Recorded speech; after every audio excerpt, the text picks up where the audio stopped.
Miss world বাংলাদেশের licence আমার 2025 সাল থেকে। ছোটোবেলা থেকে আসলে মিস ওয়ার্ল্ড দেখে অভ্যস্ত, একটা আশা আকাঙ্ক্ষা ছিল যে মিস ওয়ার্ল্ডে পার্টিসিপেট করব, সেটা করা হয়নি, বাট ফাইনালি লাইসেন্সটা পেয়েছি।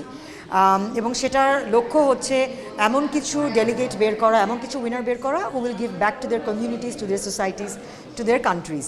এবছরে যে খুব সুন্দর করে বড় করে অর্গানাইজ করতে পেরেছি তাও না, চেষ্টা করেছি খুব অল্প সময়ে জিনিসটা অর্গানাইজ করা, কিন্তু আশা করছি যে সুন্দর করে ছোট করে আপনাদের পছন্দ হয়েছে যেভাবে করে আমরা অর্গানাইজ করেছি। আমাদের 3 দিন রেজিস্ট্রেশন ওপেন ছিল এবং তারপরে সেই রেজিস্ট্রেশন থেকে আমরা ইন্টারভিউ করে টপ 5 সিলেক্ট করেছি এবং টপ 5কে নিয়ে আমরা ছোট করে মিডিয়ার সামনে একটা ন্যাশনাল কম্পিটিশন করেছি। এই ন্যাশনাল কম্পিটিশনের মূল লক্ষ্যই ছিল আসলে বিউটি উইথ আ পারপাস, যে অ্যাডভোকেসিটা নিয়ে কাজ করছে সেই ধরনের স্ট্রং একজন ব্যক্তিকে বের করতে, যিনি দেশকে সুন্দর করে প্রতিনিধিত্ব করতে পারবে।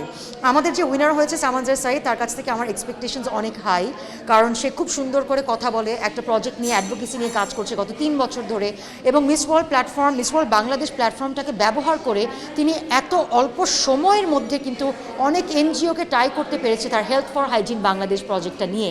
সো সেক্ষেত্রে মিস ওয়ার্ল্ড যে জিনিসগুলো দেখে, যে বিষয়গুলো দেখে, সেটা সামানজার সাঈদের মধ্যে আছে। সো আমি আশা করছি যে আমাদের দেশকে সুন্দর করে প্রতিনিধিত্ব করে আশা করছি যে ক্রাউনটা নিয়ে আসবে। বাকিটা আসলে আমাদের উপরে আমরা কতখানি সাপোর্ট করতে পারছি তাকে।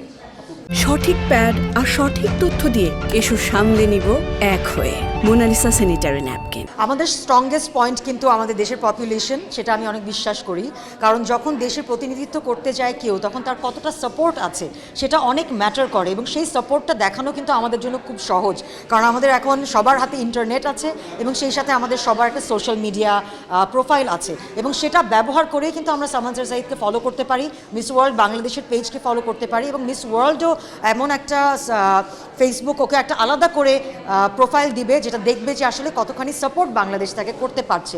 তো সেই জায়গাটায় যদি আমরা যুক্ত হতে পারি লাইক দিয়ে, কমেন্ট দিয়ে, বিভিন্ন রিয়াকশন দিয়ে, তাকে ফলো করে, তাদের পেজগুলোকে ফলো করে, তাহলে কিন্তু আমরা খুব সহজেই একটা জায়গায় চলে যেতে পারি। সো আমার যে আশা হচ্ছে আমাদের এই পপুলেশন, আমরা যদি সবাই তাকে সাপোর্ট করি এবং আমরা যদি নিজের দেশকে ভালোবাসি, আমরা সাপোর্ট করব, এবং তাকে সাপোর্ট করলেই কিন্তু আমাদের যেই দায়িত্বটা দেশ হিসেবে সেটা যদি আমরা পালন করি, তার যে দায়িত্ব সামানজারের সেখানে গিয়ে সেটা সে পালন করবে আমার বিশ্বাস, তাহলেই কিন্তু আমরা একটা দেশের অর্জন তৈরি করতে পারবো। শুধু যদি এক্সপেক্ট করি যে সামানজার গিয়ে তার দায়িত্ব পালন করবে এবং আমরা কোনো কিছু করবো না, তাহলে কিন্তু আমাদের কাছে কোনো কিছু আসবে না। আমরা বলবো যে আহা, মেয়েটা কেন ক্রাউন জিততে পারলো না? জিততে পারেনি কারণ আমরা দেশ হিসাবে তাকে সাপোর্ট দিতে পারিনি। এটা আমি দেখেছি কত কয়েক বছর ধরে আমাদের মেয়েদের হাতে লাইসেন্স, ছেলেদের, আমার হাতে লাইসেন্স, এবং দেশকে প্রতিনিধিত্ব করছে কিন্তু দেশের সাপোর্ট পাচ্ছে না। তো সেখানে কিন্তু ব্যর্থতাটা আসলে শুধু তার নয়, সে তার 100% দিয়েছে, ব্যর্থতাটা জাতি হিসেবে আমাদের। সো আমরা সব চেষ্টা করব যেন আমরা তাকে 100 না